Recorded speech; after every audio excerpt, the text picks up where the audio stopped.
Rebienvenue à Parle-moi de santé, je m'appelle Alexis Goujon, physiothérapeute. Aujourd'hui, épisode numéro 20 déjà. On parle d'escalade aujourd'hui, en fait de blessures en lien avec l'escalade.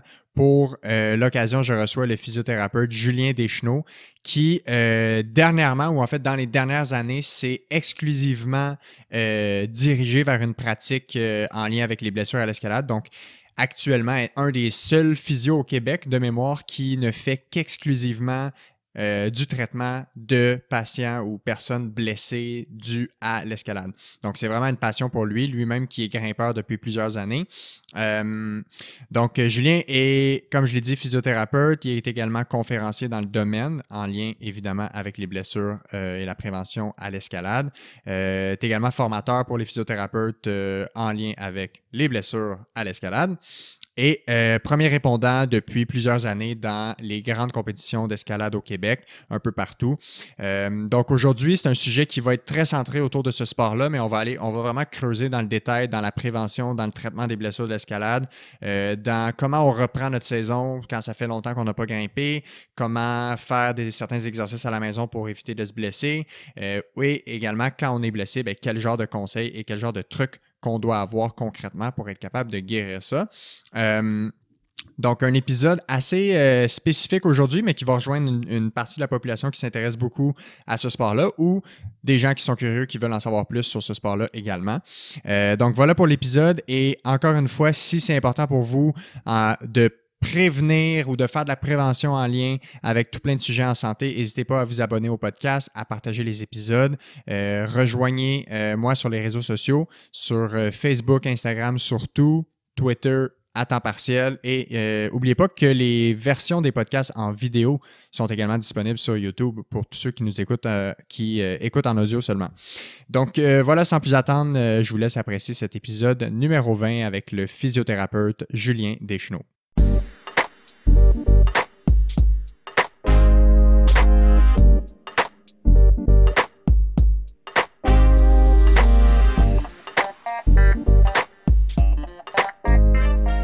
Alright, on est parti. Julien Deschenaux, bienvenue. Bonjour, bon matin. Comment ça va? Ça va très bien. Ça va bien, good. Merci d'avoir accepté l'invitation. Premier podcast que je réenregistre maintenant après avoir pris une pause cet été. Fait que merci de me faire l'honneur d'être le premier de cette session automnale. Ça me fait plaisir. Donc, contre ça, aujourd'hui, on parle d'escalade. L'escalade qui est un sujet qui te passionne définitivement, qui fait partie de toi depuis maintenant plusieurs années.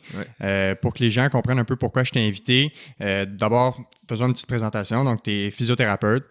Tu as gradué de l'Université de Montréal. En 2016, oui. En 2016. Puis toi, de un, tu as une passion pour l'escalade de longue date, mais maintenant, comme physiothérapeute, 100% de ta pratique, tu la dédies exclusivement aux blessures et au sport de l'escalade. Ouais, c'est 100% de mes clients. Ouais. C'est quoi qui a amené un peu ton intérêt? Ça fait combien de temps que tu grimpes? Puis qu'est-ce qui t'a amené à vouloir vraiment te spécialiser ou développer une expertise, si on veut, exclusivement dans ce sport-là? J'ai commencé en 2008 à Horizon Rock à faire de l'escalade. C'était en voie à l'intérieur. Tout simplement, j'avais peur des hauteurs puis il fallait que je trouve quelque chose pour ça. Donc, j'ai commencé à faire de l'escalade là-bas. Veux pas, tu fais de l'escalade, tu tombes en amour avec le sport, tu te blesses.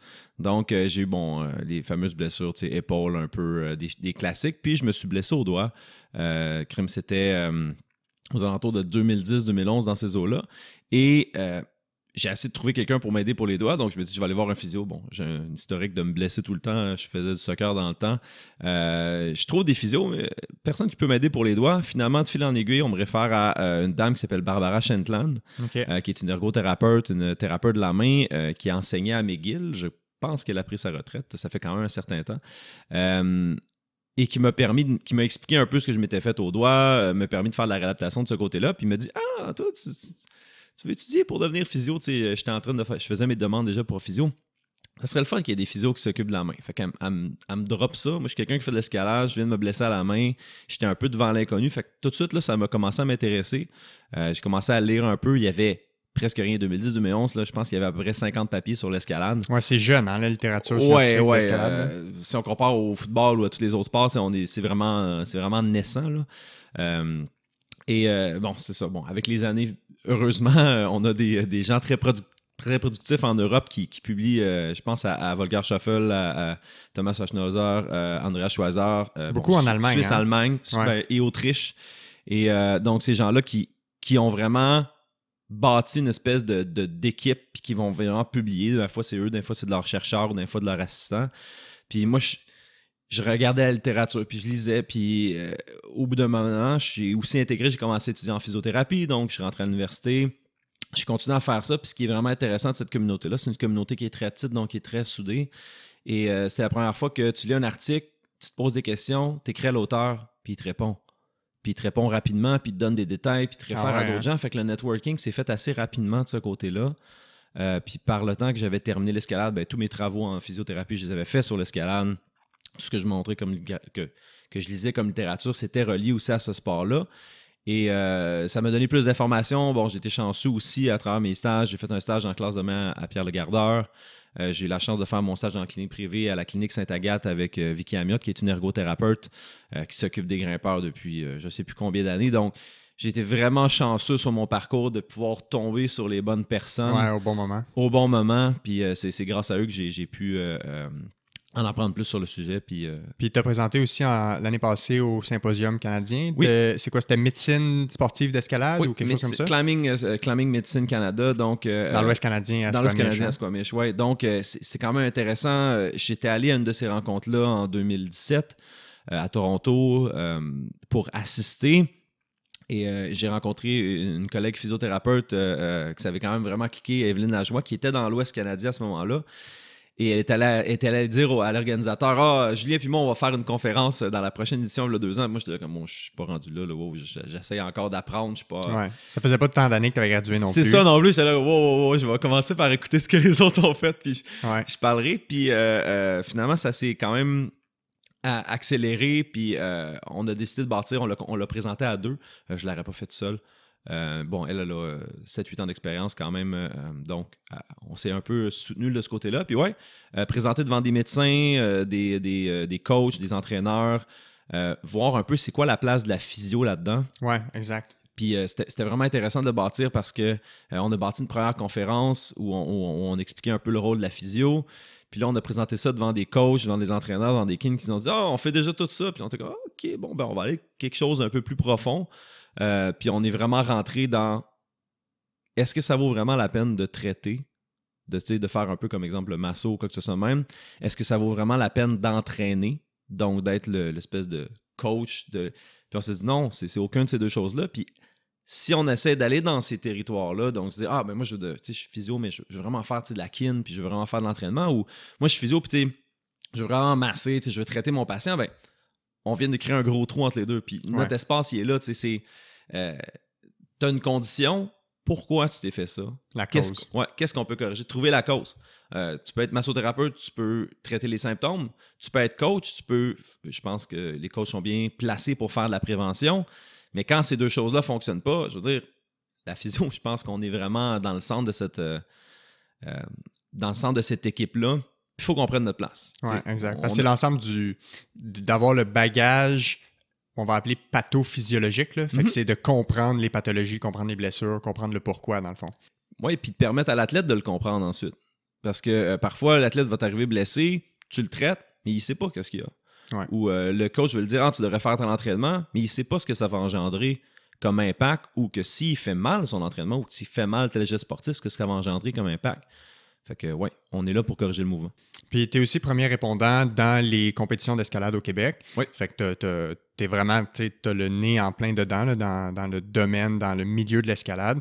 Moi, ça fait longtemps que je savais que je voulais te recevoir pour parler d'escalade. De un, c'est un sport qui semble de plus en plus gagner en popularité ici, probablement un peu partout dans le monde. Oui. On s'est croisés à l'école quelques années, fait que je savais que tu étais dans le milieu de l'escalade, mais ce qui m'a surpris quand j'ai commencé à faire mes recherches pour l'épisode d'aujourd'hui, c'est que tu avais vraiment une pratique dédiée 100% aux grimpeurs. Puis, je me demandais si au Québec, il y en a beaucoup comme ça. Parce que tu sembles être dans le peu de gens qui ne voient que des patients blessés dus à des blessures d'escalade. J'ai quand même regardé autour, donc il y a des thérapeutes qui traitent aussi les grimpeurs. Bon, je parlais de Vicky Amiotte qui est ergothérapeute. Il y a Laurent Sétier à Québec, que ça fait quand même longtemps qu'à sa clinique PCN, elle traite des coureurs, elle traite des gens qui font de l'escalade. J'ai ma collègue Evelyne Lajoie qui est à Beaubien, qui traite des grimpeurs, qui traite aussi une clientèle variée. Alexis Brienra qui est un thérapeute du sport. Tout le monde traite un peu les grimpeurs. Je connais pas d'autres personnes qui ont fait un peu, on pourrait dire, la décision de faire comme moi, c'est juste que des grimpeurs et personne d'autre. Donc, non, j'en connais pas d'autres au Québec, mais s'il y en a, manifestez-vous. Faut qu'on discute ensemble puis qu'on se bâtisse une équipe. Ouais, se bâtir une communauté. Puis, j'en parlais justement tantôt, ça semble être de plus en plus populaire. Toi, est-ce que tu as remarqué, tu sais, là, tu m'as dit depuis 2008 que tu grimpes. Oui. Fait que là, ça fait 12 ans. Est-ce que dans les 12 dernières années, tu as remarqué un engouement de plus en plus important pour ce sport-là? Puis si oui, pourquoi tu penses que c'est de plus en plus populaire comme sport? Donc, oui, j'ai remarqué un engouement qui a été grandissant. Moi, je pense qu'on l'a vu plus à la quantité de gyms qui ont ouvert. Quand j'ai commencé en 2008, il y avait Action Directe dans le coin de Boisbriand. Il y avait justement Horizon Rock à Montréal. Il y avait Vertical au cégep André Laurando. Puis il y avait Aléa. Puis maintenant, on dirait qu'on a à peu près 4 gyms dans la région de Montréal. Je pense qu'on est rendu à 13-14 gyms dans la région de Montréal. Puis probablement que j'en oublie présentement. Il y en a probablement plus. Donc oui, on a vu les gyms ouvrir. Donc là, on sait que c'est un bon modèle d'affaires d'avoir un gym en escalade. Bon, c'est ça qu'on voyait qui arrivait. Donc, les gens étaient prêts à prendre le risque puis à sauter. Il y avait une demande. Donc, ces gyms-là se remplissaient. Puis moi, ce que j'ai trouvé drôle, c'est qu'en 2016, j'ai approché les gyms d'escalade pour faire comme « Hey, ça serait le fun... J'étais avec une de mes collègues physio, Virginie Hébert, à ce moment-là. On fait le tour des gyms d'escalade. C'est comme, ça serait le fun d'avoir des physios dans le gym d'escalade qui traitent les blessures. Les gens étaient comme, un physio pour les blessures d'escalade? Ouais, mais c'était encore vu comme, on va dire, comme si l'escalade était quelque chose de marginal. Que bon, la physio, on a-tu vraiment besoin de ça? Y a-tu vraiment des gens qui se blessent? Donc, c'était quand même intéressant. Bon, Horizon Rock a fait comme, bon, ben, on va partir quelque chose. Voici, on a un local, on commence à faire ça. Et au fil et à mesure, je me suis rendu compte que oui, il y a de plus en plus de monde qui consultait. Je voyais de plus en plus de monde, moi, dans le gym. Après ça, il y a eu l'ouverture du Block Shop. Puis je pense que ça a été dans la région de Montréal vraiment un accélérateur. Un gros boom, ça a fait un gros boom. L'avantage du gym de Block, c'est que c'est plus accessible. Pas besoin de formation en sécurité, pas besoin de formation en assurage. Tu te mets des souliers, voici le problème, tu commences à monter. Donc, ça a vraiment rapproché la population du milieu de l'escalade. Puis après ça, ben quand j'ai commencé à préparer des conférences en 2016, je me rappelle, il y avait un article de Grip Magazine qui parlait que l'escalade allait détrôner le CrossFit. En 2016, il disait ça. Il prédisait que ça allait le faire. Ce qui est différent entre le CrossFit et l'escalade, c'est qu'on n'a aucune idée de la quantité de gens qui grimpent. Donc, au point de vue statistique, on est vraiment moins bien équipé que le CrossFit. Donc, ils sont enregistrés ou qui ont vraiment... Dans le fond, pour maintenir un calcul. Ouais. Ouais. On n'a pas le calcul. On sait pas combien de gens grimpent. Par contre, on a les stats de Climbing Business, qui est un site web qui parle un petit peu de la business de l'escalade, autant des prises que du matériel. Et on voyait en 2018 50 nouveaux gyms en Amérique. Il y en a eu 34 en 2019. La moitié de ces gyms-là, c'était des gyms de bloc. Donc, on voyait que c'était surtout des gyms de bloc qui sortait. Puis le chiffre magique, c'est le Japon qui commence environ en 2005 à faire quelques gyms d'escalade, qui passe d'environ 50-60 gyms en 2005 à 500 gyms au Japon. C'est plus populaire que le judo maintenant. Les dernières formations que moi j'avais, c'était 2018. Okay. Donc, encore moins de 15 ans. Là. Ouais, ça l'a genre explosé. Le Japon, bon, on va le voir sur le milieu international, ils sont dominants présentement. Ouais. Ils sont une grande population. Ah ouais, une grande population. Puis je trouve que c'est un sport qui fit bien avec la mentalité japonaise. C'est un sport qui est individuel, c'est un sport de perfectionnisme, de perfectionnement.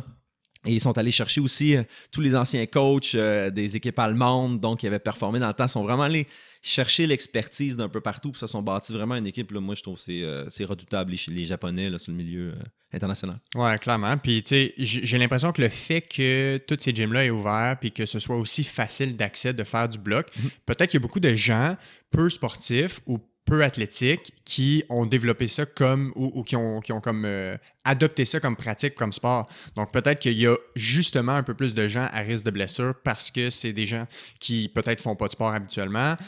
On le sait, c'est pas un sport, c'est considéré comme un sport extrême, techniquement, l'escalade. Je sais pas s'il spécifie par rapport au bloc ou plus l'escalade extérieure, tu sais, le rock climbing. Là. L'alpinisme et le sport extrême. Bon, c'est ça. Fait que je sais pas s'il y a des débutants qui s'aventurent à ça. Possiblement avec la piqûre. Mais parlons justement des blessures. Tu sais, on rentre dans le vif du sujet. C'est une des raisons pour laquelle tu es là aujourd'hui. On sait que ça amène des blessures, comme tous les sports. Peut-être un peu moins connus de la population. Tu sais, on parle beaucoup du soccer, du hockey, du football, qui sont les sports les plus populaires. Il y a une raison pour laquelle ces sports-là sont mieux documentés dans la littérature. C'est parce que c'est les sports les plus pratiqués. Donc, justement, on a plus de données, mais l'escalade semble avoir développé de plus en plus de données à ce niveau-là. C'est quoi les blessures qu'on va souvent rencontrer les plus fréquemment chez les gens qui vont faire de l'escalade? Puis là, à toi de faire peut-être la nuance entre l'alpinisme, fait que l'escalade qu'on va dire extérieure, puis l'escalade intérieure, la voie ou le bloc. Là. Et peut-être même définir pour ceux qui savent aucunement le milieu de l'escalade, c'est quoi du bloc, c'est quoi de la voie. Oui, donc c'est une super bonne intervention, je suis d'accord. Donc oui, il y a plusieurs façons de faire l'escalade.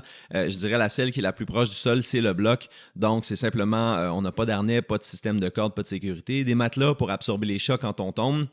Un sac de magnésie. Donc, la magnésie, c'est la poudre qu'on prend pour garder les mains secs, garder de la friction au point de vue de nos doigts. Puis, on commence à grimper des blocs, ça peut être intérieur ou extérieur.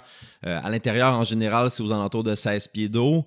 À l'extérieur, bon, on a vu ce qu'on appelle un eyeball. Là, je vais essayer de pas trop mettre de termes spécifiques. De termes spécifiques, mais des blocs qui sont plus élevés. Donc, il y en a parfois qui ont 25-30 pieds de haut. Ça devient du sport extrême parce que le chute en haut de 16 pieds, quand même, la chute a des conséquences un peu plus graves. T'es déjà à 5 mètres, c'est déjà une maison. Donc, c'est exactement ça. Donc, ça, c'est le bloc vraiment accessible à l'intérieur d'un gym. Bon, ça se fait bien.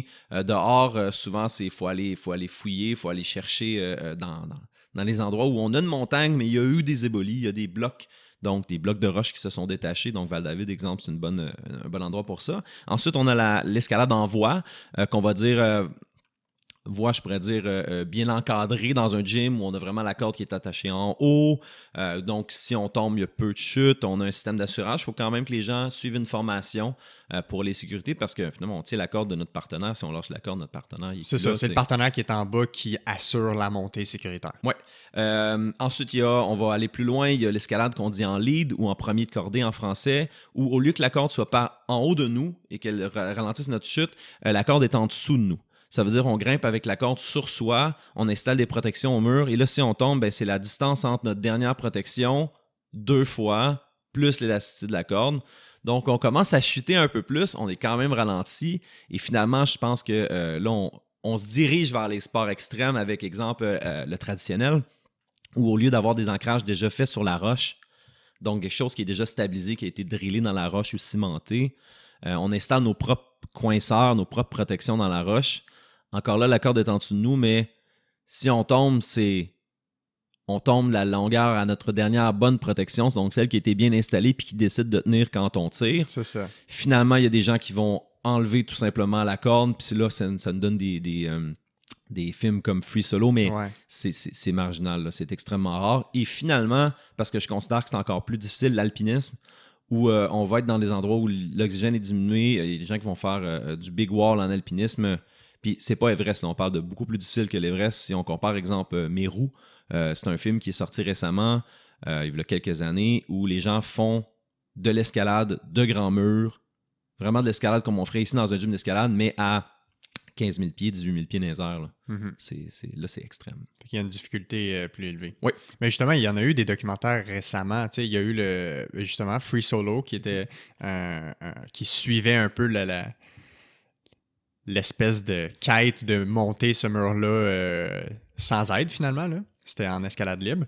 Puis aussi le Dawnwall, qui était plus récent, qui est tout ça, dans le fond, dans le parc de Yosemite en Californie, si je ne me trompe pas. La Mecque de l'escalade. Exact, qui est vraiment... c'est-tu au niveau mondial, c'est reconnu, là, tout le monde connaît ça. C'est de spot. Ouais. T'es-tu déjà allé? Oui, je suis allé 2 fois pour faire la randonnée. OK. Donc, je me suis pas aventuré sur les parois. Simplement, il faut voir à Yosemite, c'est beaucoup, beaucoup du trad. Ouais.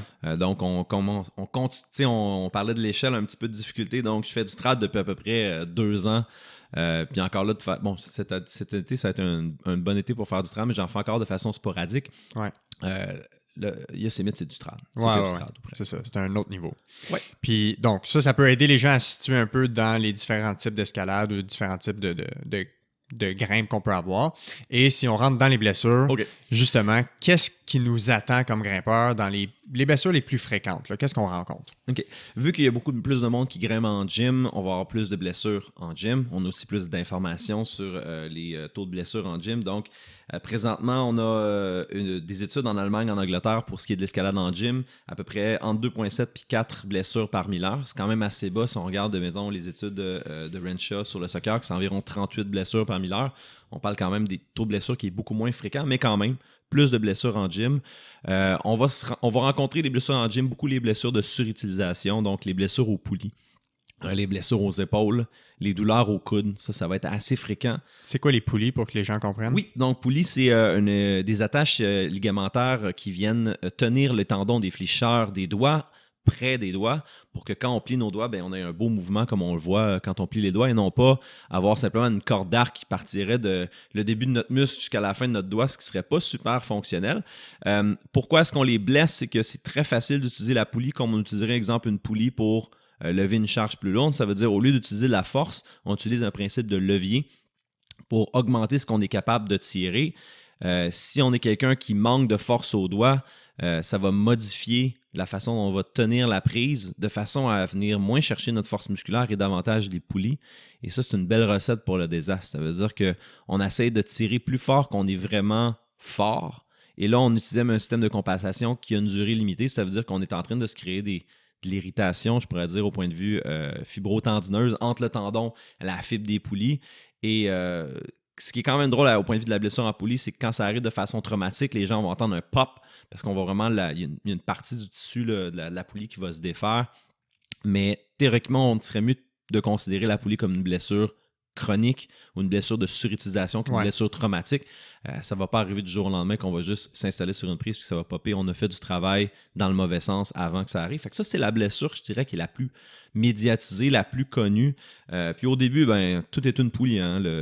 Quelqu'un qui se blesse en escalade vient te voir et dit « Ah, je pense que je me suis cassé une poulie ». Ça peut être un paquet d'autres choses, mais c'est ça pourquoi ils vont venir nous voir au début.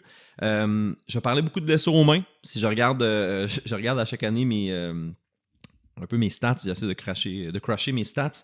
Ouais, de tes stats personnels. De stats personnels traitement, comme traitement. Donc, environ 60%, aux alentours de 60% pour la main, un 30% pour l'épaule, puis un 10% pour le reste. Ça, c'est de ta clientèle à toi. Ouais, de ma clientèle. Donc là, je suis rendu peut-être à quoi, un 750 grimpeurs environ dans ces eaux-là. Là. Fait que ça commence à être un N égal à quelque chose d'intéressant. N s'en vient intéressant. Un grand bassin. Puis, donc 10% pour le reste. Donc, si on parle de genoux, chevilles, et là, ça va devenir intéressant, c'est pour le reste.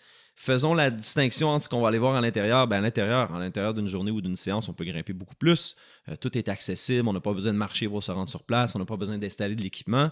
Donc, on est capable de grimper 15-20 voies ou 15-20 blocs à l'intérieur d'une séance à l'intérieur. On va peut-être être capable d'en grimper entre 3 et 8 à l'extérieur. Donc, le volume est beaucoup moins élevé. Donc, toutes les blessures de surutilisation, on parle de blessures à l'épaule, blessures aux poulies, les déchirures lombricales. Donc, les lombricaux, c'est des muscles qui sont dans la main. Quand on vient utiliser un doigt et pas les autres, c'est ces muscles-là qui nous permettent de transférer la force d'un doigt à l'autre. Donc, un exemple, je vais tenir seulement sur 2 doigts. Ben, mes 2 autres doigts, ils vont quand même se contracter pour réussir à transférer une partie de leur force tendineuse, finalement, pour la générer sur le mur. Donc, c'est toutes des choses qui vont arriver dans les gyms à l'intérieur. Là, on s'en va à l'extérieur, ça va être plus les blessures traumatiques. Donc, des choses aussi stupides que les gens qui ne mettent pas leur casque, qui reçoivent une roche qui est détachée par la personne en haut d'eux. Et donc, les côtés traumatiques, en bloc, les gens qui vont tomber avec la cheville entre 2 matelas de support, donc les entorses de cheville. Malheureusement, cette année, je ne sais pas pourquoi, mais beaucoup de fractures de cheville. Donc, des gens qui s'éclatent l'astragale, le calcanéum, les entorses tibiofibulaires hautes. Donc, ça veut dire c'est quand on tombe avec beaucoup de dorsiflexion. Donc, le pied plie beaucoup vers le tibia, puis que tout casse. Donc, je ne sais pas, cette année, on dirait que les gens, peut-être qu'ils avaient vraiment hâte de revenir à l'extérieur avec la pause du COVID, mais cheville, genoux, c'est là qu'on va vraiment le voir. Ça va être des choses qu'on va trouver à l'extérieur. Mais ça va être surtout associé aux chutes.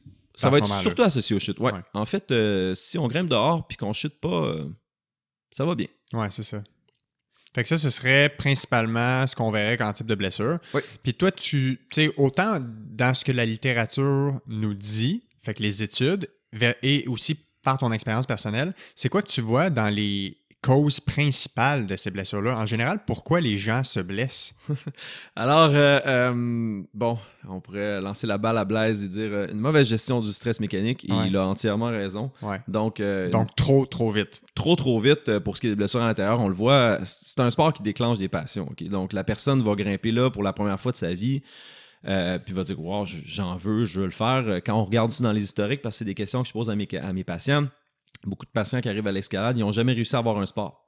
Donc, il n'y avait pas nécessairement un sport avant. C'est pas des gens qui ont fait du soccer, du karaté, des arts martiaux pendant longtemps dans leur jeunesse. Ils arrivent pour la première fois, tombent en amour avec un sport. Pour la première fois, ils ont envie de se dépasser, simplement parce qu'on a tous envie d'arriver en haut. Fait que l'objectif, il est clair. Puis les gens commencent à grimper 3, 4, 5, 6 fois semaine, pas de jour de repos, à intensité maximale. Et en général, je les vois dans le 3 mois à 9 mois, 1 an après leur début de l'escalade, puis il y a beaucoup de choses malheureusement à corriger. Donc ça, je dirais que c'est la première cause, mauvaise gestion du volume de l'intensité. La deuxième, c'est vraiment le geste sportif. Donc, encore là, on parle de gens qui ont peut-être jamais fait de sport de leur vie avant. Le geste sportif, il est mal compris. Ils utilisent leur corps dans une façon qui va être peu exigeante au point de vue musculaire, donc c'est pas quelque chose qui va les fatiguer, mais un peu comme on parlait pour les poulies tantôt, vont utiliser des mécanismes de compensation où c'est les coudes, les épaules, les doigts, les poignets qui vont lâcher parce que leur position est pas ergonomique, mal dirigée, avec un stress élevé. Bon, je pense que c'est une bonne recette pour le désastre, donc c'est vraiment ça, je te dirais, qui est les causes. Donc, comme tous les sports, en fait, il y a de la technique d'escalade. C'est pas vrai que le but, c'est juste de monter en haut le plus vite possible, peu importe la façon. Il y a une façon sécuritaire, il y a une façon encadrée. On peut apprendre les bonnes techniques, les différentes prises pour prévenir les blessures, puis aussi développer une forme d'escalade optimale, si on veut. Tout à fait. La plupart des gyms offrent des cours on dit de gestuels, donc d'apprendre à bouger comme sur le mur. Ça, je pense que déjà là, ça a un bon apport pour faire de la prévention de blessures. C'est quand même drôle parce que je pense, exemple, à la conférence qu'on a faite à Squamish, on a passé une grosse partie, peut-être la moitié du temps, à expliquer comme un geste sportif, comment le positionnement du genou en flexion, exemple, ou le positionnement du coude lors d'un geste de pull-up est crucial pour éviter de se blesser. Et je pense que si ça, c'est corrigé dès le début, bien là, on peut aller mettre le haut niveau d'intensité puis le volume. Ça va faire déjà moins de dommages avec une bonne technique, tout à fait. C'est aussi pourquoi c'est un sport qu'on dit late blooming. Donc, si les gens... ce qui est super le fun de l'escalade, c'est contrairement à beaucoup de sports, exemple, on parlait avec la gymnastique ou les athlètes, bon là, encore là, je pense à Marie-Claude Saint-Amour qui parlait de ça avec toi, où les gens vont piquer, vont avoir atteint leur sommet dans très jeune âge. L'escalade, ce qui est le fun, c'est qu'au point de vue physique, un peu comme d'autres sports, vont atteindre leur sommet aux alentours de la mi-vingtaine, début trentaine. Mais après ça, il y a tout l'aspect mental qui va peut-être être consolidé plus à la trentaine, la quarantaine. Et la technique, pour te relancer la balle un peu de ce côté-là, où la technique, on peut toujours l'améliorer. Fait qu'on a des gens, il y a Chuck Odette, il y a quelques semaines, monsieur d'une 60aine d'années qui a réussi une 5-14D. Donc, T-Rex en Utah, qui est genre... Ça, c'est une classification... Oui, une classification américaine de cotation. Classification 14D, c'est... bon, il y a plein de classifications normales, mais mettons que c'est comme...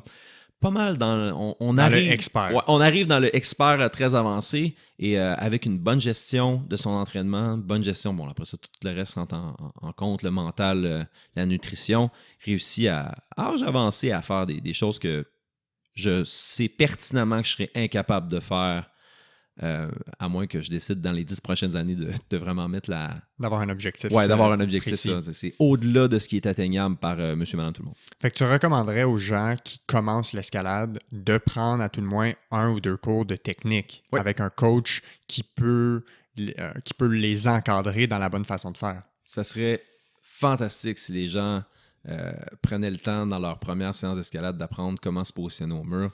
Et ça créerait beaucoup moins de blessures.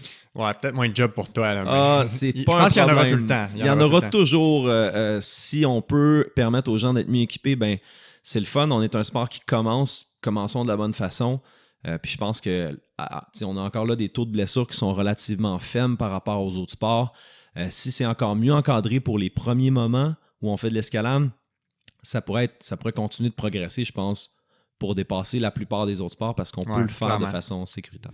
Puis tu vois, j'ai l'impression que là-dessus, on dirait qu'en général, les gens ont moins tendance à vouloir se faire encadrer quand ils vont commencer une activité sportive ou un nouveau sport. Puis on dirait que ça a comme... c'est un peu un non-sens à mon avis parce que prenons le ski alpin qui est un sport extrêmement pratiqué ici au Québec. Là, on a plusieurs montagnes. Puis à chaque année, on a des centaines, voire je ne sais pas les chiffres, peut-être des milliers de touristes qui viennent skier sur nos montagnes. Puis il y a tout le temps le classique, les touristes qui vont louer un équipement et juste partir sur la montagne. Puis tu sais, le ski, c'est un sport qui est très technique. C'est un sport à grande vitesse, il y a quand même un risque de chute, un risque de blessure. Souvent, ça c'est un autre débat, mais ils le font sans casque en plus. Puis on dirait que c'est un non-sens de ne pas prendre de cours de ski avant d'aller skier sur une montagne. Fait que si on applique ça un peu à l'ensemble des sports, tu sais, quand t'es jeune puis tu commences le hockey, il n'y a personne qui commence avec des matchs. Tu commences avec des pratiques, tu apprends à patiner, tu apprends à faire des passes, tu apprends à faire des tirs. Éventuellement, là, il y a la mise en échec qui arrive, tu apprends à faire des mises en échec, à recevoir des mises en échec. Fait que tu sais, dans l'ensemble des sports, on devrait avoir un apprentissage, on devrait se faire coacher, se faire encadrer. C'est pas vrai que toutes les façons d'effectuer un geste sportif sont bonnes. Il y a des techniques qui ont été démontrées comme étant supérieures. C'est pour ça qu'on a des coachs, justement. On pense à des sports très spécifiques comme le plongeon ou la gym, la gymnastique, où chaque geste est extrêmement technique. Puis les coachs vont prendre des détails juste pour améliorer la performance. Ils vont passer extrêmement beaucoup de temps là-dessus. Puis les gens, ce qu'ils vont dire, ou ce qui pourrait sembler un peu leur argument, c'est qu'ils n'ont pas l'argent pour engager un coach pour se payer 1 ou 2 cours. Mais si on regarde sur les 20 ans de pratique de ce sport-là, bien, combien d'argent ils vont avoir mis en physio ou en d'autres types de traitements pour soigner leurs blessures? T'sais? Fait que c'est peut-être un bon investissement en aval de mettre cet argent-là dans quelque chose qui va faire en sorte qu'éventuellement, ils vont prévenir leurs blessures. Oui, la prévention, c'est toujours difficile. C'est pas quelque chose qui est très populaire. Donc, moi, dans les dernières années, j'ai essayé de faire des conférences pour que les gens comprennent comment ils peuvent prévenir leurs blessures. Et il y a une oreille qui est attentive à ces choses-là, mais jamais aussi attentive que quand la douleur s'installe. Ouais. Donc, c'est pas sexy, la prévention. Donc, de vouloir faire un travail en amont pour décider de prévenir les choses avant qu'elles arrivent. Bon, on regarde juste... On peut étaler ça à pas mal tout ce qui se passe dans notre société de nos jours. Prévenir, c'est de l'investissement qui est fait avant. On dit investissement, je pense que c'est le meilleur mot. C'est peut-être de mettre un peu d'argent au début pour avoir besoin d'en mettre beaucoup moins après. Commencer sur des bonnes bases. Je pense que c'est la voie à faire. Je pense qu'on le dira jamais assez. Ou peut-être qu'un jour, on va l'avoir assez dit puis les gens vont comprendre. Ouais. Puis ils vont investir dans la prévention. Je pense que... notre but comme physiothérapeute, ultimement, c'est de diminuer la quantité de blessures, faire l'éducation de la population. Ça fait partie de nos objectifs cliniques. Si on est capable de les éduquer comment ne pas avoir besoin de nos services et que les gens écoutent, je pense que là, on va vraiment avoir accompli ce pourquoi on fait ce travail-là. Oui, tout à fait. Puis on parlait de prévention, justement. Concrètement, en escalade, c'est quoi les meilleures pratiques à avoir pour prévenir les blessures? Fait que là, tu sais, c'est sûr qu'il y a de l'échauffement, c'est sûr qu'il y a plein de choses. Toi, qu'est-ce que tu vois au niveau clinique qui est important? Puis, qu'est-ce que la science nous dit sur, justement, les meilleures pratiques pour prévenir ces blessures-là? Quand on parle on dit la prévention de blessures, je pense que la partie réchauffement, je trouve que c'est la partie qui est la plus facile à intégrer. Ouais. Je dirais que 90% des exercices que je donne en physio, c'est de l'échauffement. Ouais. C'est comment préparer des structures à subir un stress qui est au-delà de ce qu'on va subir le matin en se levant puis en allant brosser ses dents. Je pense qu'on ne peut pas partir à froid au point de vue, on pourrait dire chaleur corporelle, un muscle qui est chaud est mieux synchronisé, il fonctionne un peu mieux. Ouais. Faut avoir pratiqué le geste sportif qu'on va faire dans un milieu qui est contrôlé, donc décomposer son geste. Je suis capable de bien faire un squat, un bon pull-up, un bon push-up, parce qu'on va en faire des dizaines et des centaines dans un milieu qui va être non contrôlé. Il va y avoir la peur de la chute, il va y avoir la vélocité, il va y avoir la façon dont on bouge. Des fois, on va être en train de penser comment je peux résoudre le problème. si on enregistre le bon patron de mouvement en activation dans un warm-up, il y a beaucoup plus de chances que notre corps, inconsciemment, quand on est concentré à faire d'autres choses, réalise le bon geste. Ouais, puis qui réagissent comme du monde au moment où il y a quelque chose de non prévu. Oui, tout à fait. Donc, on va dire le mot drill. Ouais. Donc, de rentrer vraiment, là, de répéter jusqu'à temps que ça soit la seule option que le corps voit pour se recruter.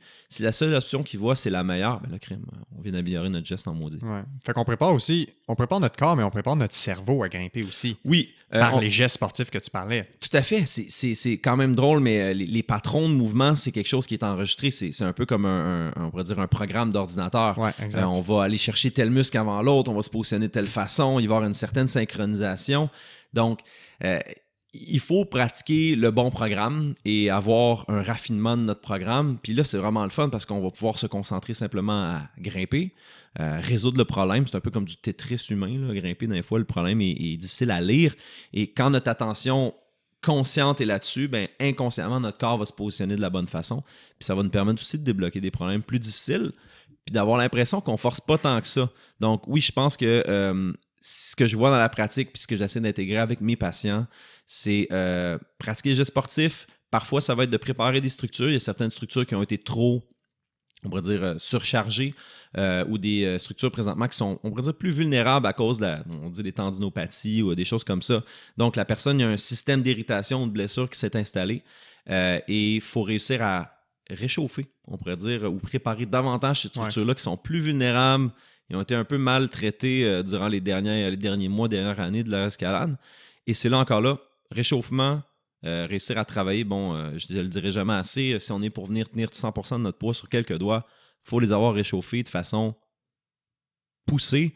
On a Jared Vaghi, un docteur de physio de la Californie, qui dit environ un bon 120 gestes sportifs, donc répéter 120 fois le mouvement. Donc, si je vais fermer ma main sur une prise, que j'ai fermé ma main 120 fois avant de l'avoir fait sur la prise, on a Andreas Schweizer qui disait environ d'avoir réalisé au moins 4-5 voies en escalade avant à grade plus léger, avant d'aller dans les grades où on travaille. Pour ce qui est du bloc, de 7 à 12 voies d'un grade plus léger, simplement parce que le bloc, c'est plus court au point de vue du geste sportif, avant de retourner à notre niveau, on pourrait dire limite, le niveau qu'on travaille, où on veut s'améliorer, qui est plus difficile pour nous. Ce qui est logique, là, compare ça au hockey, un sport que tout le monde connaît, ben, avant ton match, tu vas commencer par patiner.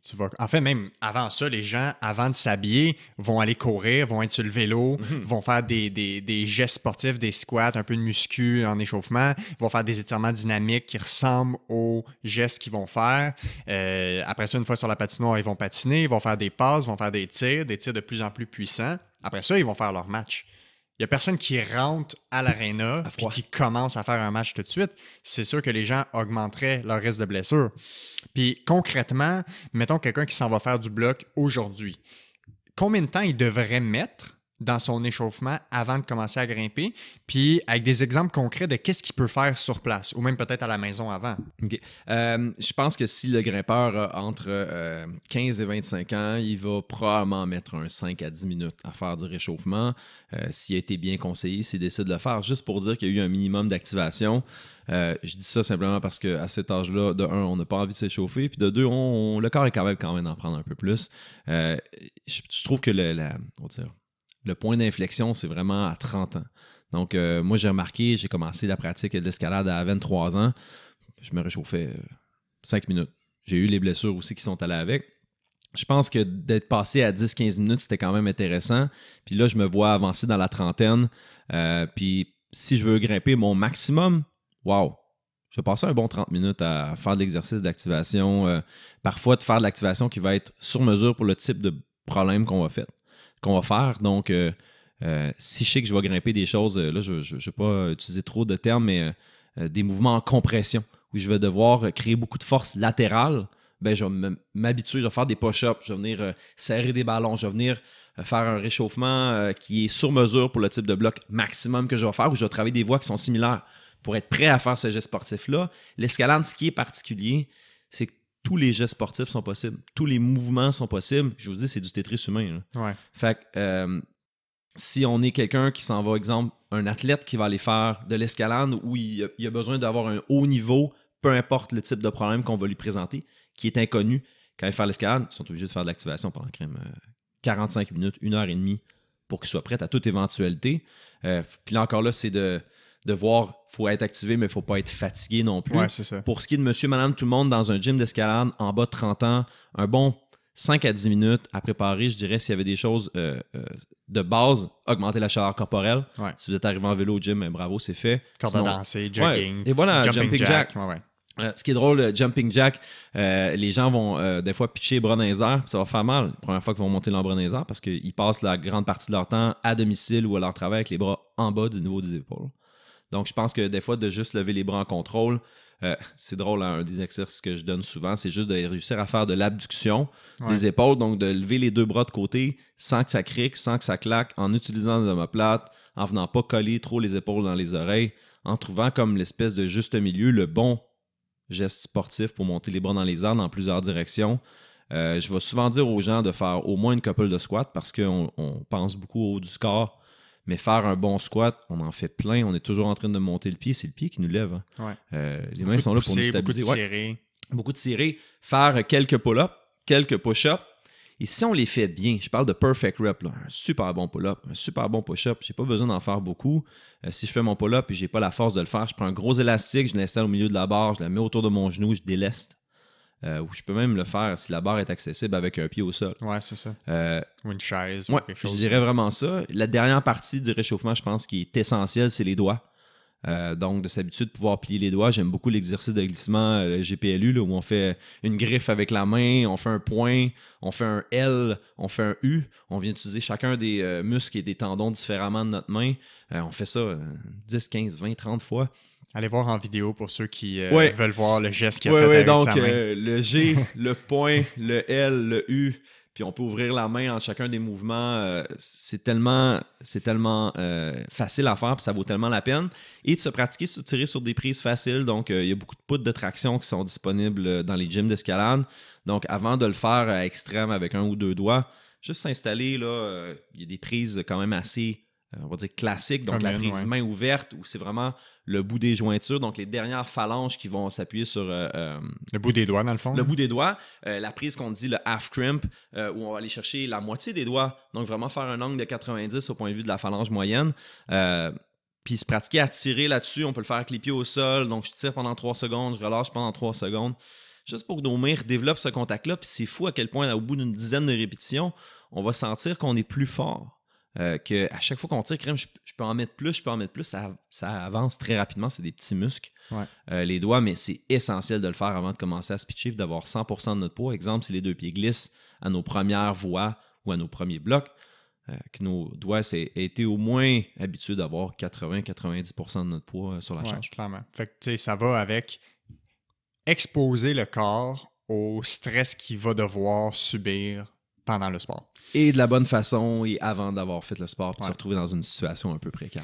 Puis là, la question à 500$, c'est est-ce que les gens doivent s'étirer avant de faire de l'escalade?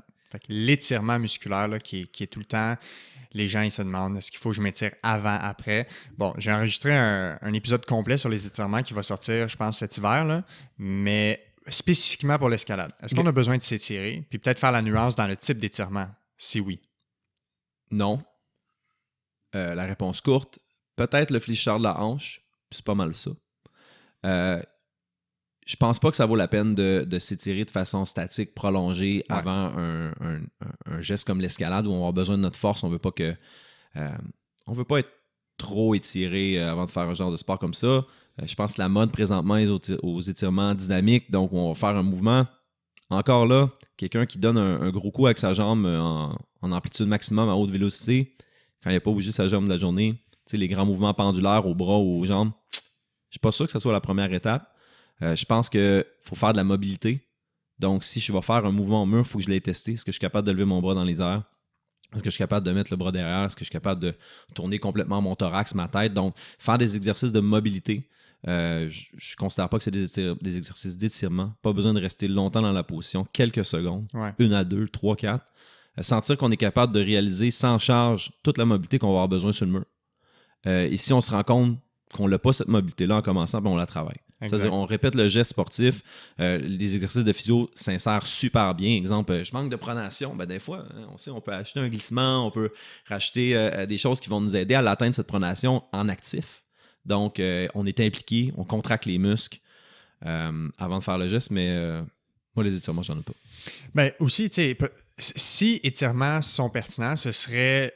si les gens veulent appeler ça des étirements, ce serait des étirements dynamiques. Fait que c'est un exercice de mobilité au final, puis ce serait fait après l'échauffement cardiovasculaire. Fait que tu échauffes ton corps, ta température corporelle, 5, 6, 7, 8, 10 minutes, dépendamment du niveau de chacun, de ce qu'ils ont besoin. Puis il y en a qui vont sentir qu'ils ont besoin de plus s'échauffer, il y en a qui vont sentir qu'ils ont comme un temps d'échauffement qui leur va bien.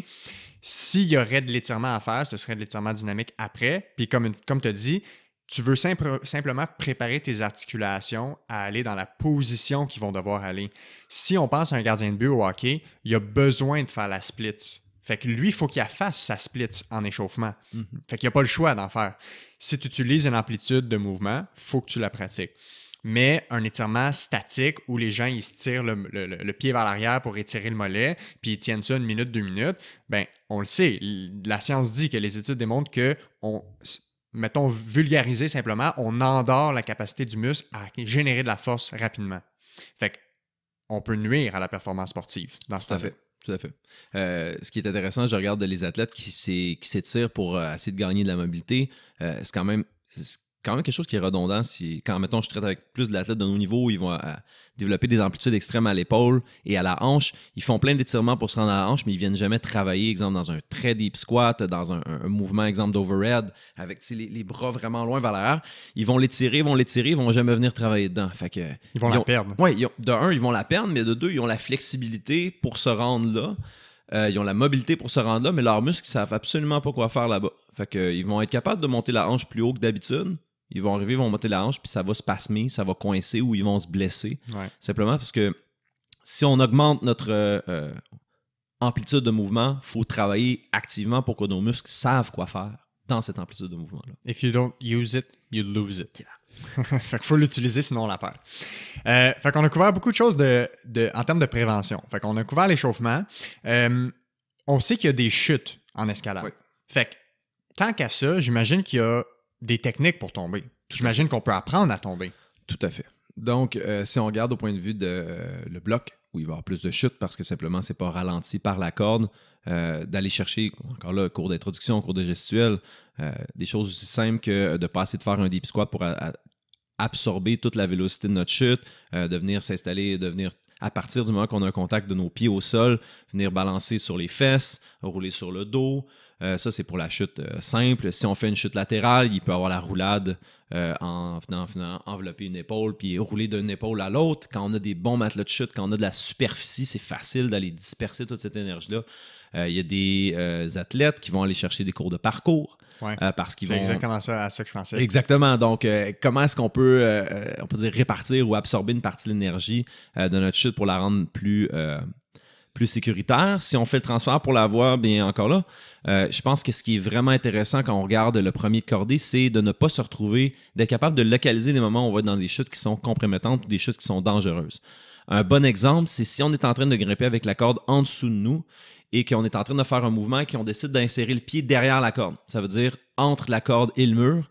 On sait que si on tombe à cet endroit-là, le pied va attraper dans la corde et au lieu de tomber tête vers le haut, jambes vers le bas, on va faire ce qu'on appelle une faucheuse et se retrouver à tomber la tête vers le bas. Et là, c'est dangereux parce que le premier point d'impact au mur, ça va être notre tête. D'un, il faut avoir un casque, mais de deux, il faut éviter les faucheuses. Donc, être capable de voir, hey, dans ma gestuelle présentement au mur, je me place en position de faucheuse. Quand il donne des cours, il donne même des indications pour le partenaire qui assure de crier faucheuse. Ah ouais, parce que parfois, on est tellement ça, dans le fond. Ouais, on est tellement dans le mouvement qu'on le voit pas. Puis notre partenaire va le crier, puis là, on fait comme, c'est vrai, ma jambe, j'avais pas remarqué, mais je suis derrière la corde. Deuxième chose, c'est pour les gens qui tombent de pas essayer d'attraper la corde avec leurs mains. Malheureusement, il y a des gens qui on dirait, répètent ce geste-là, le pratiquent dans le gym à chaque fois qu'ils sont sur le tournis. Ils ont tellement peur que le nœud ne tienne pas qu'ils mettent leurs mains sur, de un, les mains ne seront jamais aussi fortes que le nœud. Ouais. Puis de deux, si on pratique toujours ce patron de mouvement-là, quand on va tomber à haute vélocité, une fois, puis qu'on va mettre nos deux mains sur la corde va nous brûler les deux mains. Ouais, clairement. Donc, oui, je pense qu'il faut prendre de la technique autant en voix qu'en bloc pour savoir comment chuter. Et c'est le fun. Il y a des cours qui sont disponibles pour ça. Ben, j'imagine, c'est sûr. Et- Puis là, on a parlé de prévention. Fait qu'on a couvert les chutes, évidemment. On a couvert l'échauffement. Fait que les gens ont déjà plusieurs outils pour prévenir leurs blessures. Mais une fois qu'ils sont blessés, on sait qu'il y en a, ça fait partie des sports, tous les sports confondus. Tu en as parlé tantôt, l'escalade, il y a un taux de blessure qui est inférieur aux autres sports communs quand on termine en quantité d'heures, là, fait que par 1000 heures, les stats que tu avais sortis. Mais quand on a des blessures, comment on devrait traiter ça? C'est quoi C'est sûr, c'est spécifique à chacun des blessés. Il faut que le plan de traitement soit individualisé. Mais les grandes lignes des traitements des blessures en escalade, ce serait quoi? Numéro 1, c'est trouver la blessure puis l'expliquer à son patient. Ouais. Fait que peut-être déjà là, ça passe par consulter un professionnel de la santé qui a une expertise en escalade. Oui. Excuse-moi, je voyais ça peut-être de l'approche au point de vue qu'est-ce qu'on devrait faire comme physio pour traiter. Oui, non, mais c'est exactement là que je t'amène. OK. C'est donc, exemple, on est physio, il y a un patient qui nous arrive en escalade. Qu'est-ce qu'on devrait faire? La première chose, c'est cerner c'est quoi la structure qui est atteinte. C'est super intéressant en escalade vu que c'est un sport musculaire où les gens vont souvent être en phase de surentraînement, où il va y avoir des tensions puis des douleurs référées. Donc, si vous voulez aller chercher vos tables de Travel et Timon, donc voir c'est quoi les douleurs référées. Souvent, les gens vont avoir une douleur au coude. Je suis désolé, mais ça vient de l'épaule. Souvent, les gens vont avoir des douleurs au doigt et ça vient de l'avant-bras. Donc, il faut être capable de cerner c'est quoi la vraie structure qui est à la cause du problème. Une fois qu'on l'a trouvé, il faut l'expliquer à notre patient. On a un patient qui va réaliser des gestes extrêmes, à amplitude extrême, à intensité extrême. Si on ne lui explique pas comment il s'est blessé, qu'est-ce qui est dans son escalade qui a fait qu'il s'est blessé de cette façon-là, il va continuer à le faire. Puis là, à part d'arrêter la personne de grimper, il n'y a aucun moyen. On va lutter contre quelque chose qui est beaucoup plus gros que peu importe ce qu'on ferait comme exercice d'escalade, peu importe à quel point on le ferait dans la semaine. Donc, il faut lui expliquer comment il s'est blessé, comment il peut adapter souvent son escalade pour pouvoir continuer de grimper, puis tant qu'à pouvoir continuer à grimper, pratiquer le bon geste. Être capable de cerner, c'est dans tel mouvement. Il faut bien connaître le geste sportif. OK, c'est quand tu fais ton undercling avec les deux doigts à droite puis que tu as la tête tournée vers la gauche. Fais attention, ça tire sur tout ton plexus brachial. C'est pour ça que tu es engourdi dans ta main. Puis que la personne retourne grimper bien en bas de sa cote normale ou de la difficulté normale qu'elle grimpe, puis développer le bon réflexe. Fait que ça, je pense que c'est la deuxième étape. On trouve le problème. Ensuite, on leur explique comment ils se sont blessés, qu'est-ce que ça veut dire dans leur geste en escalade. Le troisième, c'est être capable de voir s'ils peuvent transférer ce mécanisme de blessure-là, ou plus, on dit l'anti-mécanisme de blessure au quotidien. Qu'est-ce qu'ils font que ça fait 3 mois, ils ont arrêté l'escalade, puis ils ont encore mal. Surtout quand on parle des mains, on s'en sert au quotidien de nos mains. Donc, quel geste au quotidien va retarder le processus de guérison? Et ensuite, on donne des exercices pour préparer des structures, pour amener des structures d'un autre côté. Donc, par exemple, je ne sais pas... on va décomposer, mais j'ai trop de glissement antérieur de mon olecrâne quand je viens faire de ma flexion du coude. Quel exercice on peut faire, exemple, avec une sangle qui tire pour être capable d'en enlever? Quel exercice, exemple, je devrais-tu pratiquer mon pull-up, mon push-up pour avoir un meilleur geste sportif? Donc, c'est seulement là que les exercices de physio vont arriver et encore plus tard après le traitement. Donc, tu parles en termes d'importance. D'importance, oui. Donc, de traiter... Bon, on peut faire du relâchement musculaire, on peut faire de la thérapie manuelle si on veut, mais on lutte contre quelque chose de beaucoup plus gros que nous. Donc, notre 20, 30 minutes, 40 minutes, au pire 1 heure de traitement qu'on va faire à l'intérieur d'une semaine, c'est rien par rapport à ce que l'athlète va faire 20, 30 heures, peut-être pas 30 heures, mais mettons 15 à 20 heures dans une semaine. Donc, si on fait pas les trois premières étapes, on dit donc d'identifier la structure, de l'expliquer, qu'est-ce qu'il fait dans son geste sportif, qu'expliquer au quotidien, puis de donner des exercices, ça sert à rien de traiter. Ouais, puis j'aime ça parce que le premier palier que tu parles, qui est comme la base de notre pyramide, c'est ce qu'on appelle l'éducation. Oui. Tu sais, fait que c'est d'outiller un patient à comprendre son problème, à comprendre qu'est-ce qui contribue au problème, à arrêter de faire ce qui contribue au problème, puis éventuellement, une fois que cette bonne base-là est solide, qu'il comprend, déjà, il peut s'aider. Comme un coureur, que tu éduques comment bien doser sa course à pied, il est capable de se guérir tout seul. En tout cas, pour le 80% des gens, pour 80% du problème. Je suis d'accord. Puis après ça, le reste, c'est peut-être un peu plus spécifique. Là. C'est sûr que tous les thérapeutes, tous les physiothérapeutes ont leur expertise ou leur approche plus spécifique en termes de traitement manuel ou autre, mais clairement l'éducation, puis éventuellement les exercices pour préparer les structures, ça passe par là, c'est la base. Tout à fait. Fait que, en termes de traitement des blessures, il y a ça. Puis, y a-t-il autre chose que tu voulais ajouter? Quand on ne sait pas c'est quoi, il faut le dire à notre patient. Donc, si le patient vient de voir avec une blessure, on peut lui dire « ça a l'air de ça, mais je suis pas sûr ». C'est peut-être ça ou au contraire « hey, bon, j'en ai vu assez de ceux-là, là. C'est ça qui s'est passé, voici la structure à travailler ». Puis d'avoir un effet immédiat à l'intérieur de la première séance, moi, je trouve que c'est vraiment intéressant, autant pour nous comme thérapeutes. Donc, oui, peut-être mettre plus d'emphase à s'assurer de bien reconnaître les mécanismes de blessure, passer plus de temps à l'évaluation, mais d'arriver avec une réponse qui est claire ou au moins qui est dans la bonne direction. Peut-être avoir une hypothèse B si ça n'a pas marché au deuxième traitement. Ouais. Puis je pense que si on est capable de montrer à notre athlète d'escalade, exemple, il fait un pull-up, ça fait mal, on le corrige, ça fait plus mal, là, le message va passer. Ouais. Donc, d'avoir un petit effet immédiat, direct, la première séance, pas en traitement. De la façon dont il va corriger son geste, c'est là qu'il va embarquer dans le processus parce qu'on veut quand même lui permettre de continuer à grimper. Puis ma dernière remarque par rapport à ça, c'est arrêtez pas vos grimpeurs de grimper, vous n'allez pas revoir vos grimpeurs. Donc, si ce qu'il y a, c'est la façon dont il bouge, à moins que ce soit une blessure grave, puis là, on sait que c'est un no-go, puis on arrête ça. Il y a trop, et je te dirais, c'est le discours qui principalement arrive quand des grimpeurs viennent me voir qui ont vu 2-3 ostéopathes, 4-5 chiro, 2-3 physios, puis ils ont dit « Ah, arrête de grimper pendant un mois » ou ils vont voir un médecin qui leur dit « Tu grimperas plus de ta vie » ou des choses comme ça de même. Vous n'allez jamais revoir votre patient. Si vous êtes capable de comprendre son sport, d'expliquer comment il s'est blessé, ce qu'il doit éviter dans le geste d'escalade, déjà là, vous allez arrêter de grimper pas mal moins de grimpeurs. Il y a plus de chances qu'ils vous fassent confiance parce qu'ils vont voir que vous comprenez c'est quoi son sport, leur réalité. Il faut se mettre dans leurs souliers. Là. Ouais. Si vous avez déjà fait de l'escalade, c'est une passion, ça nous définit. C'est une longue histoire d'amour. Puis on ne veut pas se faire éloigner de ça trop longtemps. Et si on se fait éloigner de notre sport, on veut que ça soit pour des très bonnes raisons, claires, énoncées par quelqu'un qui sait ce qu'il dit, tu sais. Ouais, il faut que ce soit backé. Là. Exactement.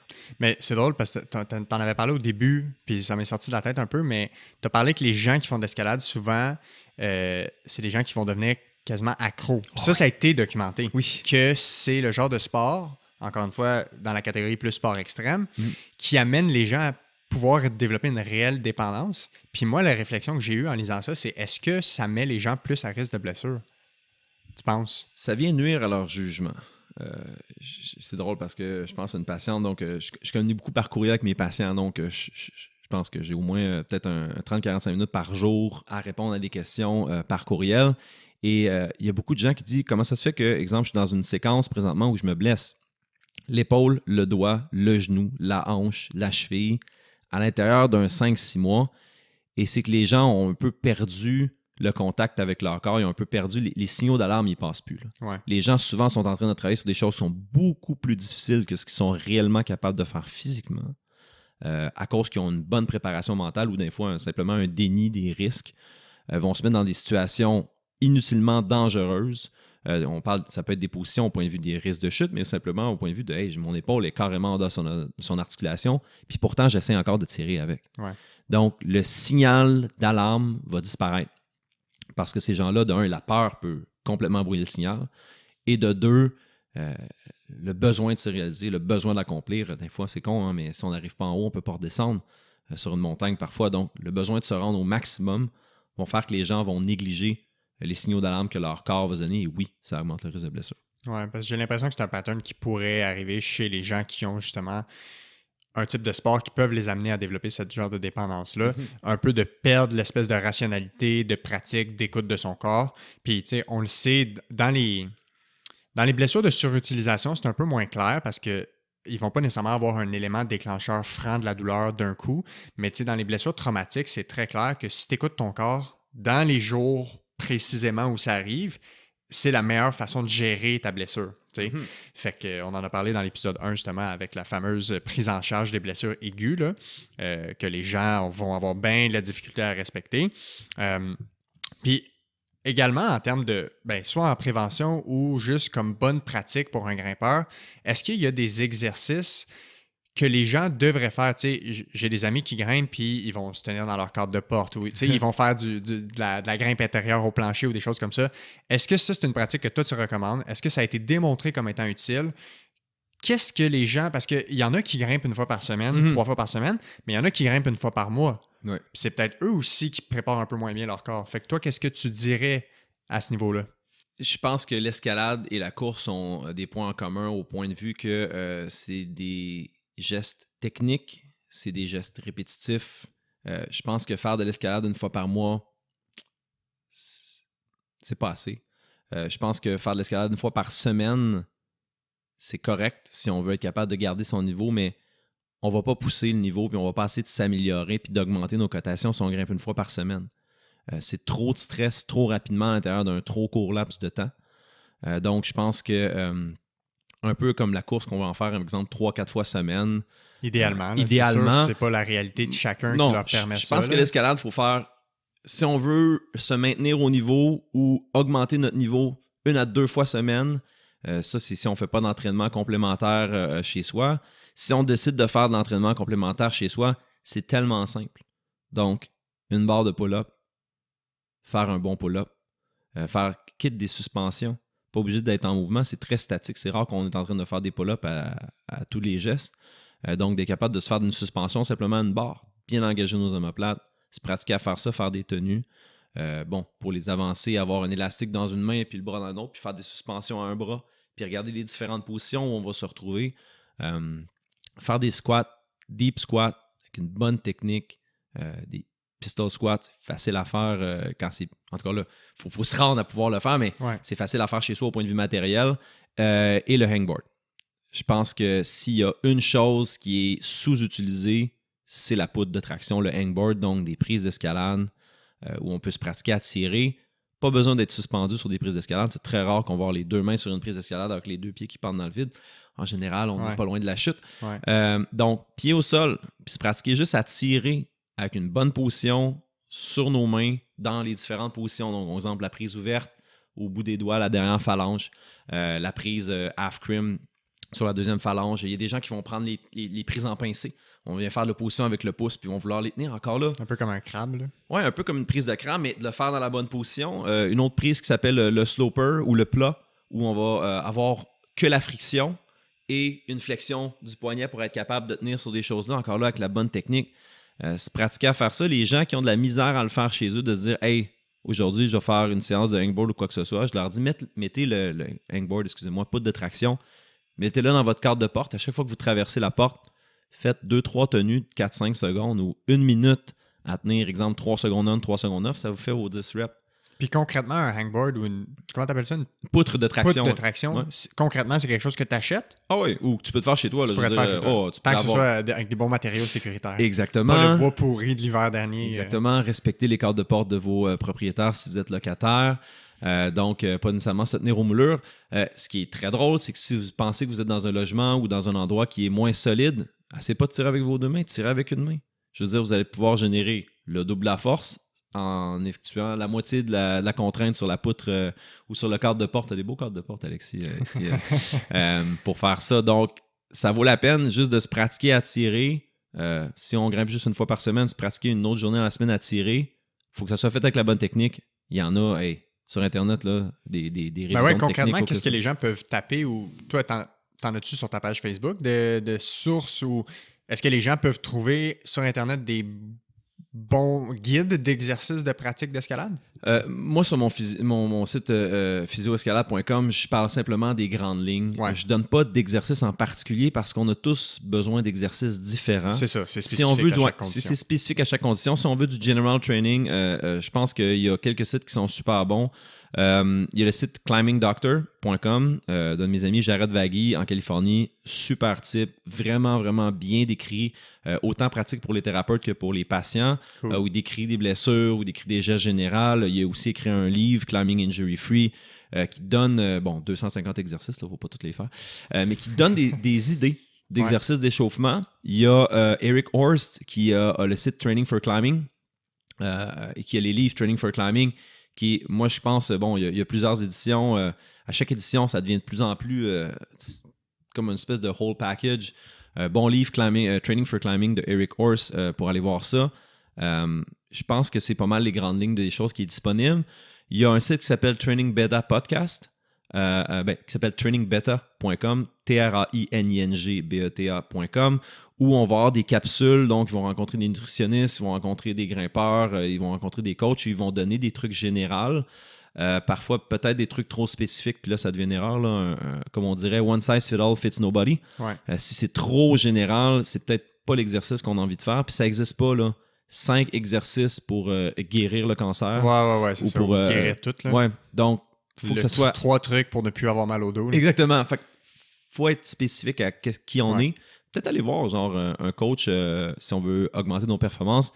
Peut-être aller voir un physio. Et j'ai des gens qui vont me voir de plus en plus dans leur premier mois d'escalade pour faire comme « Hey, je m'en vas-tu vers une blessure, tu sais? Juste pour qu'on parle spécifiquement à eux. Ils ont des antécédents de douleur au dos, ou ils faisaient du rugby avant, ou c'est plus des gens d'arts martiaux. Qu'est-ce que ça veut dire? Puis qu'est-ce qu'ils peuvent faire spécifiquement pour eux pour prévenir les blessures? Parce qu'on oublie souvent que le rôle d'un physiothérapeute ou d'autres professionnels de la santé, c'est au-delà de guérir quand ça va mal. C'est au-delà de traiter quand on est blessé. C'est aussi tout l'aspect préventif. Fait que de ne pas hésiter à consulter quelqu'un pour, de un, avoir des conseils, peut-être des exercices spécifiques à leurs conditions pour adapter mieux à leur sport, pour qu'ils soient justement mieux outillés pour bien performer. Puis probablement qu'il y a peut-être des parents qui se questionnent par rapport à leurs jeunes. J'imagine, tu sais, l'escalade, on dirait que c'est quelque chose de très ludique à la base. Fait quelque chose, c'est quasiment comme un jeu. Est-ce qu'on peut pratiquer l'escalade à tout âge? Puis si oui, est-ce qu'il y a des spécificités qu'on devrait surveiller chez les enfants? Alors, super intéressant. Je pense que oui, on peut. On a déjà vu des enfants de 2-3 ans qui essaient de grimper après le landau, après le mur, après les tiroirs. Donc, ils sont faits pour grimper. Je pense que grimper, c'est quelque chose qui est peut-être dans notre nature primitive aussi un peu. Là, on descend du singe. Oui, on descend du singe, donc on a déjà été suspendu à des choses. Je pense que c'est un beau sport pour la gestuelle. Je pense que c'est un beau sport dès le très jeune âge qui est capable d'être fait. Depuis quelques années, le sport-études est de retour en escalade. Fait que ça, c'est vraiment le fun. Ça l'a été dans les années 90-2000. Ça a disparu, puis c'est revenu, je pense, 2015 dans ces eaux-là. Là, ça fait comme 4-5 ans. Donc, le sport est de retour. Et là, on a de 7 à 77 ans, on va dire, et même plus. Mais bon, chez les jeunes, il faut que ça demeure un jeu. Je pense que c'est important de pas de donner on va dire, l'option à son jeune d'avoir plusieurs sports. Ça peut pas justement le pousser dans l'escalade, mais faire plusieurs sports pour voir qu'est-ce qu'il aime le plus. Moi, je pense qu'il va aimer l'escalade. Mais si à ce moment-là, il aime l'escalade, de l'amener, je pense que ça peut être fait. Ils sont plus jeunes, sont plus endurants. Bon, il y a plein de choses qui les prédisposent à être de meilleurs grimpeurs que nous en bas de 12 ans. Jusqu'à le Peak Height Velocity. Donc, jusqu'à l'apparition des ménarches, à l'apparition de la poussée de croissance, je pense que c'est un sport qui est bien. Durant la poussée de croissance, c'est toujours là qu'on fait le point d'interrogation, particulièrement lorsqu'il y a l'ouverture des plaques de croissance au point de vue des doigts. Puis ça, c'est quelque chose qui est bien documenté sur l'escalade. On tire fort sur des doigts. Hein. Ouais. Puis chez les jeunes, c'est différent pour les filles puis chez les garçons, mais c'est autour de 10-12 ans dans ces eaux-là. Oui, c'est dommage parce que j'ai fait une conférence là-dessus et j'aurais ressorti les chiffres. Ouais. Mais je l'ai écouté dans les derniers jours, c'est autour de 10-12 ans. Oui, dans ces eaux-là. Donc, un peu plus jeune chez les filles. Exactement. Chez les filles, ça arrive un peu plus tôt. Je pense que c'est 10 à 13 ans. Chez les garçons, environ de 11-12 à 16 ans. Donc, les grandes poussées de croissance, si on est un parent, il faut mesurer son enfant. Si on voit qu'il a gagné quelques centimètres dans l'espace d'un mois, que ce soit de même, c'est le temps de diminuer la quantité d'entraînement qu'ils vont faire. On va arrêter de faire des choses qui sont stressantes pour les doigts parce que là, les plaques de croissance sont ouvertes. Malheureusement, fracture de plaques de croissance chez les enfants qui font d'escalade, c'est fréquent. Ouais. C'est sous-diagnostiqué. Un enfant de 10 à 16 ans qui a mal aux doigts après avoir fait de l'escalade, c'est systématique maintenant. Si on regarde au point de vue de nos athlètes, c'est une radiographie des doigts. C'est s'assurer qu'il n'y a pas de blessure de plaques de croissance. Parce que pour que les gens comprennent, c'est que quand, autour de ce pic de croissance-là, les os vont grandir plus vite que la capacité des tendons, des muscles, des ligaments à s'adapter à ça. Ouais. Donc, quand les gens vont se blesser, exemple des entorses ou des claquages, ben l'os va céder plus facilement que le tendon, le muscle ou le ligament. Oui, et plus particulièrement, c'est aux extrémités des os où Ouais. il va se créer vraiment ce qu'on appelle une plaque épiphysaire. C'est vraiment une partie de l'os qui est détachée de l'os, donc il n'y a pas de contact os-os direct, donc plus quelque chose qui est, on pourrait dire, un peu mou, cartilagineux, Ouais. pour créer un milieu qui est favorable à la croissance.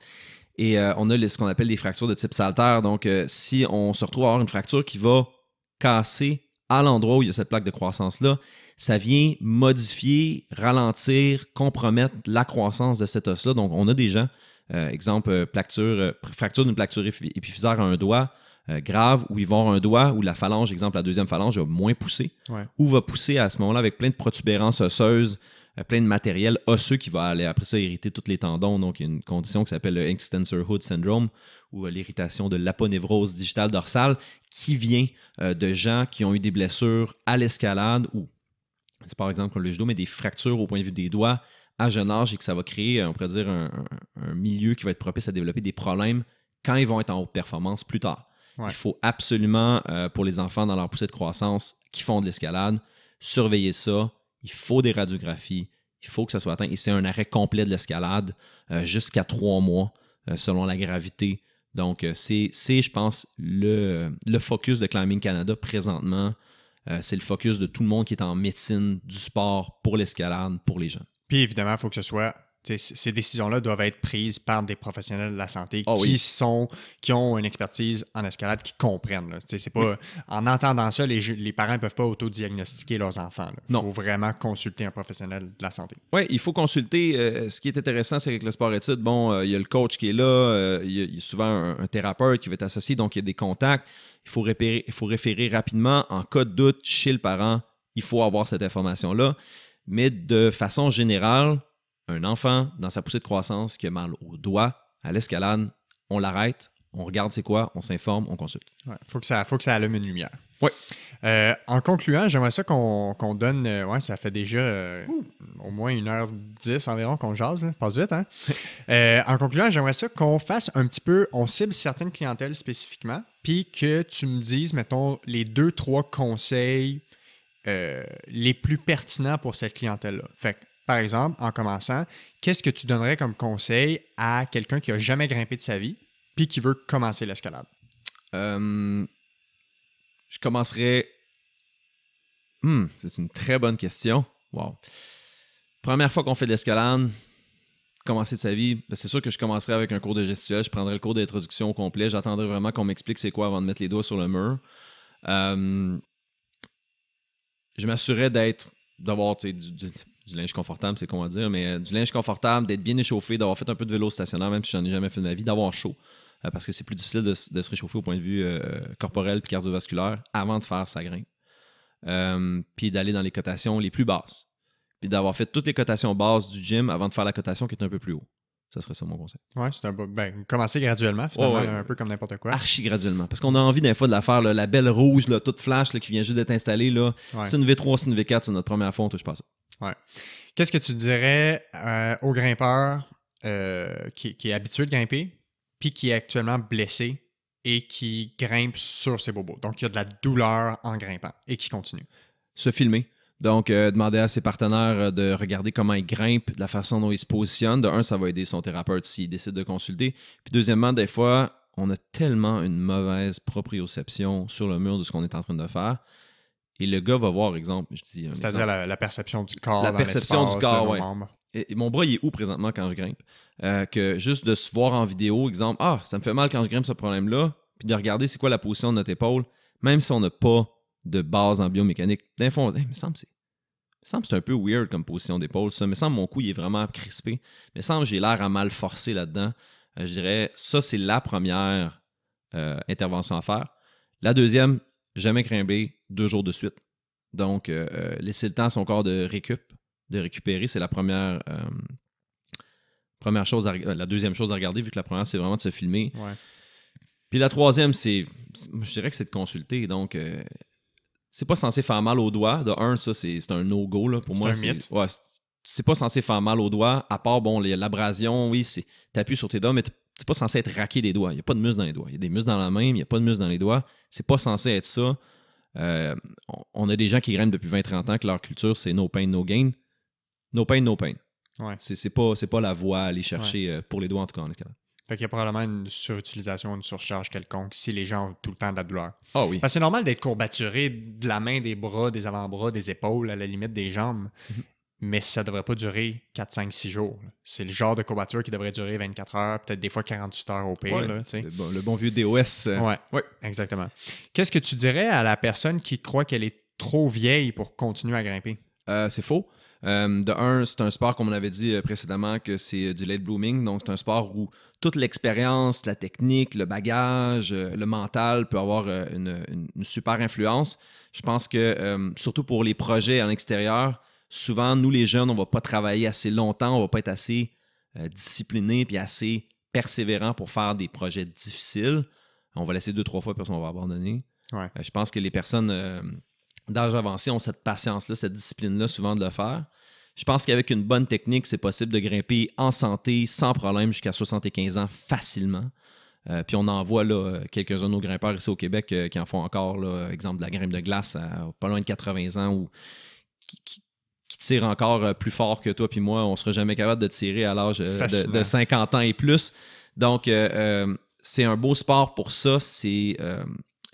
J'ai un ami et collègue, Gary Banning, 73 ans maintenant. Il a pris sa retraite et il est coach pour l'escalade. Donc, il a fait ses cours pour devenir coach aux alentours de 70-71. J'ai fait une conférence au complet sur comment vieillir et grimper en forme. Il va y avoir du travail à faire au sol. Donc, on ne pourra pas simplement s'améliorer en escalade en simplement grimpant, rendu à ces âges-là. On a besoin de plus de temps de repos. On a besoin de plus de temps pour récupérer. Donc, on va viser des séances qui vont être plus intenses, plus courtes, moins souvent. Ouais.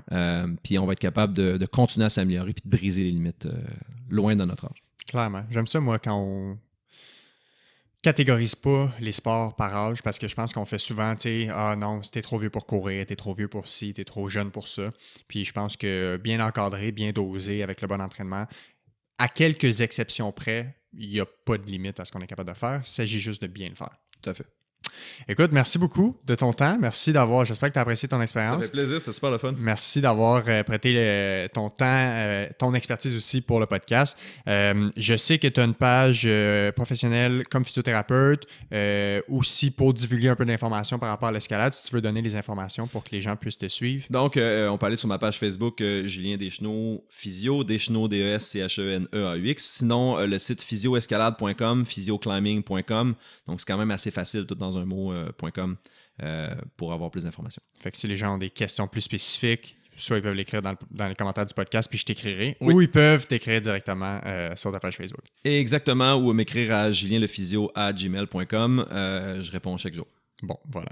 Quelqu'un d'assidu. All right, merci beaucoup. À la prochaine. Merci, Alexis. Ciao.